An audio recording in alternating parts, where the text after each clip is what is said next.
अस्सलाम वालेकुम। जो आज हम लोगों ने टॉपिक पढ़ना है वो है ग्लाइकोलाइसिस। ग्लाइकोलाइसिस में क्या होता है कि हमारे पास हमने ग्लूकोज की ब्रेक डाउन करवानी होती है। जब हम लोगों ने क्या किया, फूड ली, फूड में क्या होगा, हमारे पास ग्लूकोज होगा, तो ग्लूकोज के हम लोग क्या करवाते हैं, ब्रेक डाउन जिस प्रोसेस से करवाते हैं उसको हम क्या कहते हैं, ग्लाइकोलाइसिस। जो ग्लाइकोलाइसिस प्रोसेस होता है ना, इसमें हमारे पास 10 स्टेप्स होते हैं टोटल। 10 स्टेप में से जो हमारे पास फर्स्ट 5 स्टेप्स होते हैं ना, वो होते हैं हमारे पास इन्वेस्टिंग। उन 5 स्टेप्स को हम लोग कहते हैं इन्वेस्टिंग फेज। इन्वेस्टिंग फेज कह लें या हमारे पास इनको कह लें प्रीपेरेटरी फेज। इसमें इनको हम लोग इन्वेस्टिंग या प्रीपेरेटरी फेज क्यों कहते हैं, क्योंकि इसमें हम लोग एटीपी यूज़ कर रहे होते हैं। इन 5 स्टेप में हम लोग एटीपी यूज़ कर रहे होते हैं, ठीक है। और बाकी जो हमारे पास रिमेनिंग 5 स्टेप्स होते हैं ना, ये क्या होते हैं हमारे पास, ये पे ऑफ फेज होता है। पे ऑफ फेज का क्या मतलब है कि इसमें हमारे पास एनर्जी हमें मतलब एटीपी बनेगी और हमें मिलेगी। अब जो हमारे पास ग्लाइकोलाइसिस का प्रोसेस स्टार्ट होता है ना, वो होता है ग्लूकोज से। क्या होगा, पहले स्टेप में क्या होगा कि ग्लूकोज को हम लोग फॉस्फोराइलेट करवाएंगे और फॉस्फोराइलेशन पे बन जाएगा ग्लूकोज 6 फॉस्फेट। ग्लूकोज 6 फॉस्फेट बन जाएगा। यहाँ पे जो एंजाइम हमारे पास यूज होता है ना, वो कह लें हेक्सोकाइनेज होता है, ठीक है। हेक्सोकाइनेज और ग्लूकोज के केस में कौन सा होता है, ग्लूकोकाइनेज। अब ग्लूकोकाइनेज और हेक्सोकाइनेज का क्या है कि हमारे पास जो हेक्सोकाइनेज होता है ना, हेक्सोकाइनेज होता है ना, इसकी जो केएम वैल्यू होती है ना, वो कम होती है। मतलब अगर यहाँ पे हम लोग हेक्सोकाइनेज एंजाइम यूज़ करें तो क्या होगा कि हमारे पास अगर थोड़ा सा भी ग्लूकोज होगा ना, तो उसकी ग्लाइकोलाइसिस होना स्टार्ट हो जाएगी, ठीक है। लेकिन लीवर में क्या होता है, लीवर में हमारे पास होता है ग्लूकोकाइनेज। क्योंकि वहाँ पे अगर देखें हमारे पास ज़्यादा सारा ग्लूकोज जब आएगा ना, तो तब हमारे पास क्या होनी चाहिए, ग्लाइकोलाइसिस होनी चाहिए। क्योंकि अगर हमने मतलब फूड लिया है तब हमारे पास ग्लाइकोलाइसिस होनी चाहिए ना। तो ग्लूकोज जब हमारे बॉडी में ज़्यादा होगा तब ग्लाइकोलाइसिस होगी, तो इसलिए हम लोग ग्लूकोकाइनेज एंजाइम यहाँ पे यूज़ करते हैं। ग्लूकोकाइनेज की जो केएम वैल्यू होता है ना, वो ज़्यादा होता है। इसका क्या मतलब है कि हमारे पास केएम वैल्यू क्या होती है कि हमारे पास सबस्ट्रेट की वो कंसनट्रेशन जहाँ पे half of V max achieve हो सकती है। मतलब हमारे पास अगर सबस्ट्रेट ज़्यादा होगा, जैसे हम लोगों ने फूड लिया है, ग्लूकोज हमारे पास ज़्यादा होगा, तो क्या हो सकता है हमारे पास ग्लाइकोलाइसिस का प्रोसेस क्योंकि केएम ज़्यादा है। अगर हमारे पास सबस्ट्रेट ग्लूकोज ज़्यादा होगा तब हमारे पास ग्लूकोकाइनेज एंजाइम एक्ट करेगा और हमारे पास क्या कराएगा, ग्लूकोज को ग्लूकोज 6 फॉस्फेट में चेंज करवाएगा। इसलिए हमारे पास कौन सा एंजाइम यूज होता है, हमारे पास ग्लूकोकाइनेज एंजाइम यूज होता है, क्योंकि इसका केएम वैल्यू ज़्यादा होती है। अच्छा, अब क्या होगा कि हमारे पास ग्लूकोज 6 फॉस्फेट बन जाता है। और ये वाला जो हमारे पास फर्स्ट स्टेप है ना, ये हमारे पास इरिवर्सिबल स्टेप होता है, ठीक है। इरिवर्सिबल स्टेप जो भी होंगे ना, उनकी हमारे पास रेगुलेशन होती है। हर इरिवर्सिबल स्टेप की हमारे पास क्या होती है, रेगुलेशन होती है। अब जो हमारे पास ग्लूकोकाइनेज एंजाइम है ना, ये हमारे पास यहाँ से ये हमारे पास जो ग्लूकोकाइनेज एंजाइम होता है ना, ये हमारे पास जो सेल होता है ना, उसके न्यूक्लियस के अंदर पहले इनएक्टिव पड़ा हुआ होता है, ठीक है। इनएक्टिव पड़ा होता है। इसके साथ जो प्रोटीन होती है वो होता है ग्लूकोकाइनेज रेगुलेटरी प्रोटीन के थ्रू। ये इधर कहाँ पड़ा होगा, न्यूक्लियस में। जब हमारी बॉडी में क्या होगा, ग्लूकोज का लेवल ज़्यादा होगा, ग्लूकोज क्या हो जाएगा, GLUT2 को क्रॉस करके सेल के अंदर आएगा ना, तो क्या होता है कि हमारे पास ये ग्लूकोज जो है, ये क्या करवा देगा हमारे पास, ये ग्लूकोकाइनेज को न्यूक्लियस से निकलवाएगा, ठीक है। मतलब हमारे पास इसको एक्टिव करवा देगा, क्योंकि यहाँ पे जब ये हमारे पास ग्लूकोकाइनेज रेगुलेटरी प्रोटीन के साथ पड़ा है, तो ये इनएक्टिव हुआ पड़ा है। जब ग्लूकोज ज़्यादा होगा, वो हमारे पास न्यूक्लियस से ग्लूकोकाइनेज को निकलवाता है। तो ग्लूकोकाइनेज क्या करेगा, ये हमारे पास ग्लूकोज को ग्लूकोज 6 फॉस्फेट में चेंज कर देगा, ठीक है। और क्या होगा कि अगर हमारे पास जैसे मतलब हमारे पास ग्लूकोज 6 फॉस्फेट फ्रक्टोज 6 फॉस्फेट में चेंज हो जाती है, तो फ्रक्टोज 6 फॉस्फेट जब हमारी बॉडी में ज़्यादा हो जाता है, तो ये क्या करवाता है, ये हमारे पास ग्लूकोकाइनेज को इनहिबिट करवाता है, मतलब इनएक्टिव करवा देता है। ये इसको कहाँ भेज देगा, न्यूक्लियस के अंदर भेज देगा। न्यूक्लियस के अंदर ये जाके ग्लूकोकाइनेज जो है वो इनएक्टिव हो जाएगा और हमारे पास किसके साथ बाइंड हो जाएगा, ग्लूकोकाइनेज रेगुलेटरी प्रोटीन के साथ बाइंड हो जाता है, ठीक है। ये इसके हमारे पास फर्स्ट स्टेप जो होता है, इसकी ये रेगुलेशन होती है कि अगर हमारे बॉडी में ग्लूकोज ज़्यादा होगा तो ग्लूकोकाइनेज एक्ट करेगा और ग्लूकोज को ग्लूकोज 6 फॉस्फेट में चेंज कर देगा।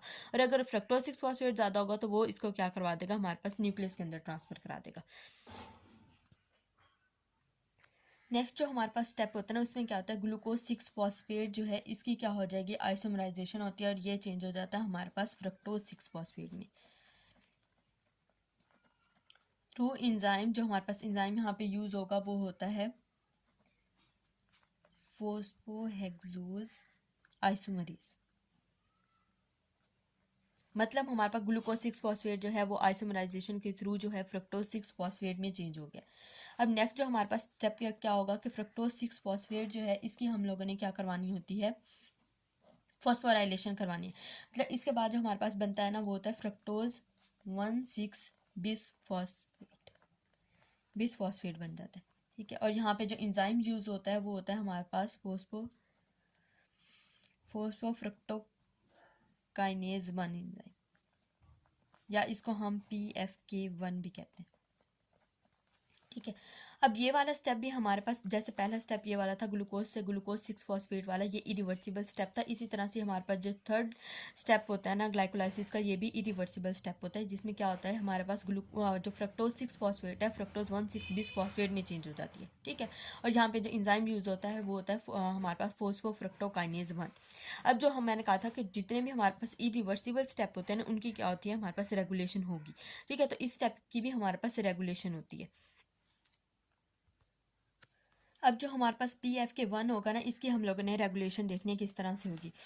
जो PFK1 होता है ना, इसका जो हमारे पास इसको रेगुलेट करेंगे ना, वो अगर हमारी बॉडी में AMP का लेवल ज़्यादा है ना, तो क्या होगा कि हमारे पास PFK1 जो है वो एक्टिव हो जाएगा। ठीक है, क्योंकि हम लोगों ने आगे जाके ग्लाइकोलाइसिस से क्या करना होता है, TCA साइकिल चलाना होता है, जहाँ से हमें एनर्जी मिलेगी। तो बॉडी में अगर हमारे पास एनर्जी नहीं, मतलब AMP का मतलब ये है ना कि एनर्जी बॉडी में कम है।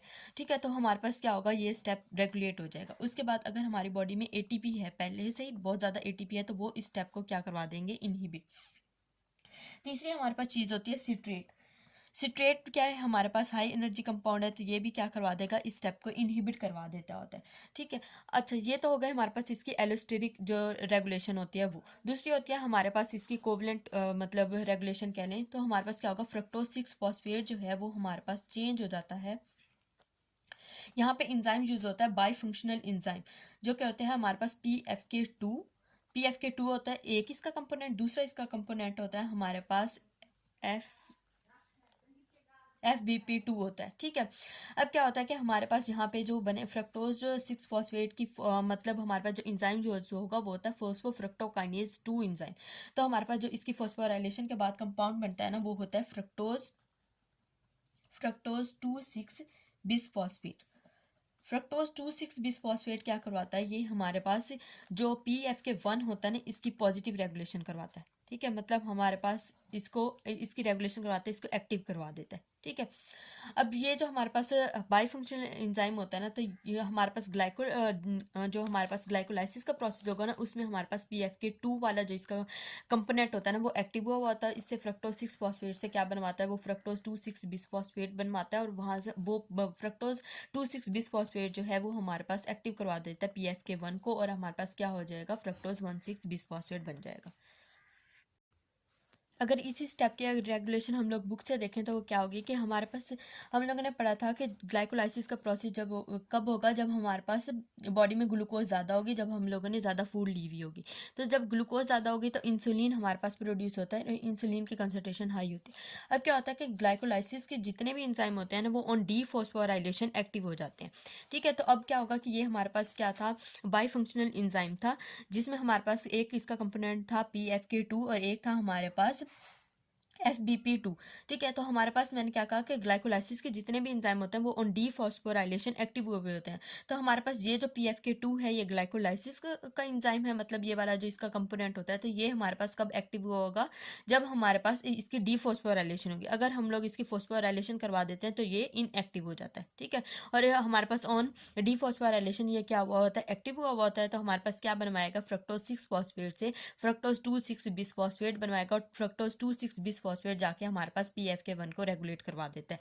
तो इस वजह से हमारे पास क्या होता है कि फ्रक्टोज 6 फॉस्फेट से क्या बनता है, फ्रक्टोज 1,6 बिसफॉस्फेट बनना शुरू हो जाता है। और इसका जो हमारे पास दूसरा कंपोनेंट होता है, ये जो FBP2 होता है, ये हमारे पास ग्लाइकोलाइसिस के केस में इनएक्टिव हुआ होता है, और ग्लूकोनियोजेनेसिस में हमारे पास ये क्या होगा, एक्टिव हो जाता है। ठीक है, ग्लूकोनियोजेनेसिस के जो इंजाइम्स होते हैं ना, वो ऑन फॉस्फोराइलेशन क्या होते हैं, एक्टिवेट हो जाते हैं, मतलब वो एक्टिव होते हैं। ठीक है, और जो ग्लाइकोलाइसिस के इंजाइम्स होते हैं वो ऑन डीफॉस्फोराइलेशन एक्टिव होते हैं। अच्छा, अब ये जो हमारे पास इरिवर्सिबल स्टेप था, इसके हम लोगों ने क्या पढ़ ली, रेगुलेशन पढ़ ली। यहाँ पे क्या होता है, एक और होता है कि हमारे पास ATP यहाँ पे यूज़ हो रही होती है। ठीक है, ATP यूज़ हो गया और क्या बनता है हमारे पास ADP